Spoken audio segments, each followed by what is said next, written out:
Fatigue is the system in the Total War games, not just Warhammer but all of them, that causes your units to weaken as they exert themselves.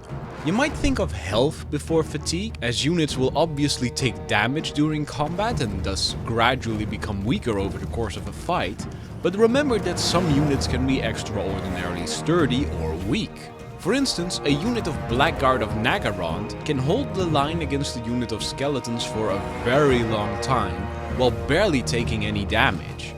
However, as they fight, the Blackguard might not lose any health due to their heavy armor, but will grow tired and be less effective later in battle. This is Isidore, and in this video I'm going to explain the ins and outs of fatigue, how it works and how a clever general might exploit it. So you might be wondering, what exactly causes a unit's fatigue or vigor to fall? Most activities will actually wear a unit out.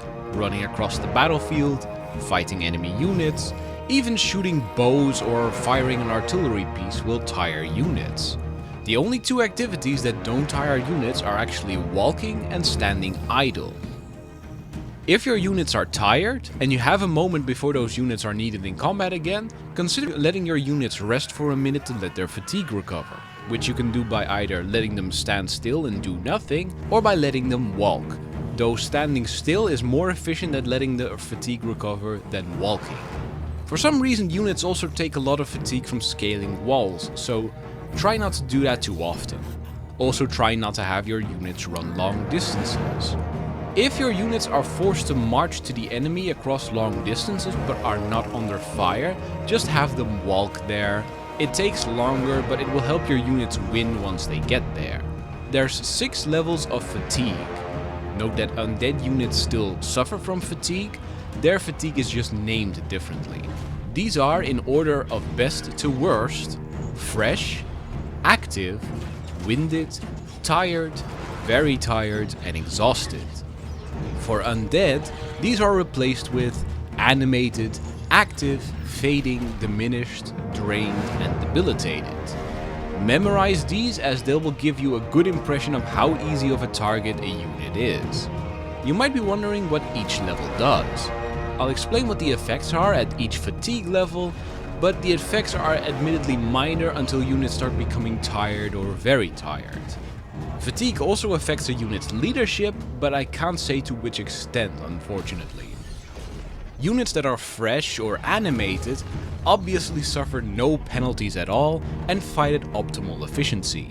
Units that are active only take a small penalty to their reload speed, which is only relevant for ranged units or artillery.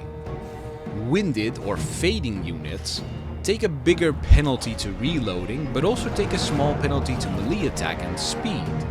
At tired and diminished, things start becoming more serious. All existing penalties increase and the unit also takes an additional penalty to their charge bonus. At very tired or drained, all existing penalties increase again and the unit also takes a penalty to their armor. Once exhausted or debilitated, most units will be at the end of their rope and no longer in proper fighting condition. The reload and armor penalty increase even further, and the unit also gets a big penalty to their melee defense.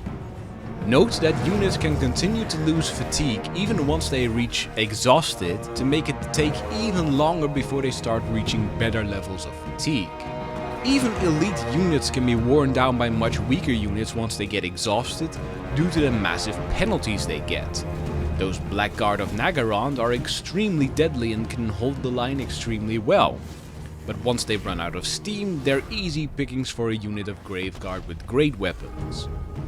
That is, in fact, one of the best and most common ways fatigue is exploited by clever generals, by keeping units in reserve. Essentially, you send in your front line to engage the enemy, while keeping a handful of powerful units back. One of the best factions to illustrate this with are the Greenskins, as they have an abundance of spammable, expendable units that are well suited for this strategy.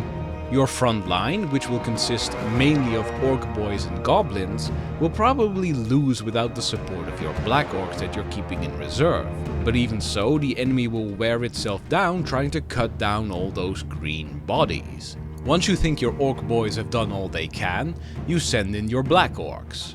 The enemy line, now tired from having fought all those orc boys, will not be able to respond properly to your elites, who are still fresh and fighting at their maximum power. Alternatively, fatigue can also be exploited in the opposite direction. Let's say you have some orc biggins that recently routed from the fight. They're quite damaged, but you band them together into a small mob and send them towards the battle. However, you stop them before they reach the battle and instead let them idle there for a minute or two. By then they'll have recovered their fatigue and will not just fight better once you send them back in, but will also stay in the fight longer. Fatigue can be surprisingly important when it comes to winning battles. A commander who forces his units to run everywhere, sends them into one fight after the other and never gives them a moment to rest might end up losing even his most elite soldiers, simply because they become too exhausted to fight effectively. As all the penalties granted by fatigue are percentage based, especially your elite units will suffer very heavily from exhaustion. So please, always keep it in mind and try to use it to your advantage. That's it for fatigue. If you liked this video, don't forget to subscribe to my YouTube channel, and if you know someone who could use some pointers, feel free to direct them to my videos. Thank you all for watching, and I hope to see you all again in my next video.